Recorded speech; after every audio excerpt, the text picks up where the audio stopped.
एक बहुत ही कॉमन सवाल है, स्पाइन सर्जरी के बाद हम कब चल सकते हैं? आइए बात करेंगे उसी के बारे में। मेरा नाम है डॉक्टर राकेश ढाके।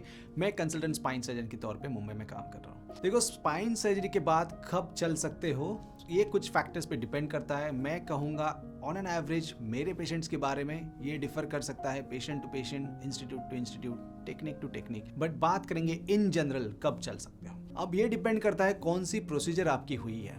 अब देखो, माइक्रो डिस्केक्टमी जो सबसे कॉमन प्रोसीजर होती है, इस प्रोसीजर के बाद हम पेशेंट को कुछ ही घंटे में चलाते हैं, जैसे 6 घंटे या 12 घंटे के अंदर अंदर हम पेशेंट को खड़े करते हैं और उनको कुछ स्टेप्स लेने के लिए कहते हैं। दूसरे दिन तक ये काफ़ी नॉर्मली बिना कुछ सपोर्ट के चल सकते हैं। सिंगल लेवल डीकम्प्रेशन के लिए ये भी सही है। अगर आपका एक लेवल पे डीकम्प्रेशन हुआ है माइक्रोस्कोपिक टेक्निक से या मिनिमली इन्वेजिव टेक्निक से, जिसमें हम ट्यूब यूज करते हैं, ये टेक्निक से काफ़ी हद तक आप दूसरे दिन तक या सेम डे चल सकते हो। अगर इंस्ट्रूमेंटेशन हुआ है, स्क्रू और रॉड लगे हैं और ये मिनिमली इन्वेजिव टेक्निक से किया है, तो भी आप 24 घंटे में खड़े रह के चल सकते हो। अगर 2-4 सेगमेंट का फ्यूजन हुआ है, लंबी सर्जरी हुई है, तो हम पेशेंट को 1 या 1.5 या 2 दिन तक आराम करने कहते हैं। उसके बाद हम पेशेंट को खड़ा करके चलाते हैं। अगर किसी पेशेंट की डिफॉर्मिटी करेक्शन मतलब स्कोलियोसिस की सर्जरी हुई है, ऐसे पेशेंट्स में कई बार लॉन्ग सेगमेंट फ्यूजन होता है, बोनी वर्क होता है जिसमें हम फैसेट जॉइंट्स निकालते हैं, कुछ सेगमेंट में ऑस्टियोटॉमी करते हैं, तो ये काफ़ी लंबी सर्जरी हो जाती है। मैं जनरली प्रेफर करता हूँ कि पेशेंट को हम पहले दिन तक पूरा आराम करने देते हैं, पेन मैनेजमेंट करते हैं और दूसरे दिन हम थोड़ा फिजियो करा के उनको bed side turning, in bed physio करा के दूसरे या तीसरे दिन by the edge of bed बिठाते हैं, बेड के साइड में पैर छोड़ के बिठाते हैं और फिर अगर वो पोजीशन में वो कंफर्टेबल है, पेन नहीं है, तो या दूसरे या तीसरे दिन हम पेशेंट को खड़ा करके चलाते हैं। ये हो गया सिंपल प्रोसीजर लाइक माइक्रो डिस्केक्टोमी से लेकर कॉम्प्लेक्स प्रोसीजर लाइक स्कोलियोसिस तक। ऑन एन एवरेज आप पकड़ सकते हो कि सेम डे से लेके 2 या 3 दिन तक आप खड़े हो जाओगे किसी भी प्रकार की स्पाइन सर्जरी हो तो। अब देखो, मैंने ये बताया इन जनरल।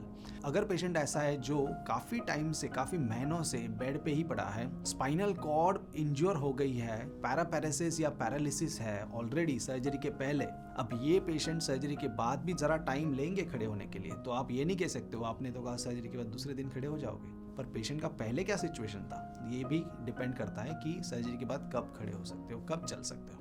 अगर पेशेंट माइलोपैथिक है, स्पाइनल कॉर्ड काफ़ी टाइम से दब गई है, तो जी हाँ, ये पेशेंट में काफ़ी टाइम लग सकता है खड़ा होने के लिए। आप कब डॉक्टर के पास जाते हो इसके ऊपर भी डिपेंड करेगा आप कब खड़े हो सकते हो।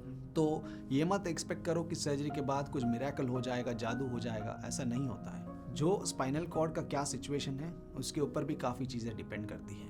अगर मार लगने की वजह से स्पाइनल कॉर्ड इंज्योर हो गई है, पूरी तरह से पैरालिसिस है, नीचे कुछ सेंसेशन नहीं है, कुछ नहीं है, फिर भी हम सर्जरी करते हैं ये पेशेंट्स में कई कबार, ताकि उनका रिहेबिलिटेशन अच्छा हो, ताकि वो नर्सिंग केयर उनका अच्छा हो, व्हीलचेयर में बैठ सकें।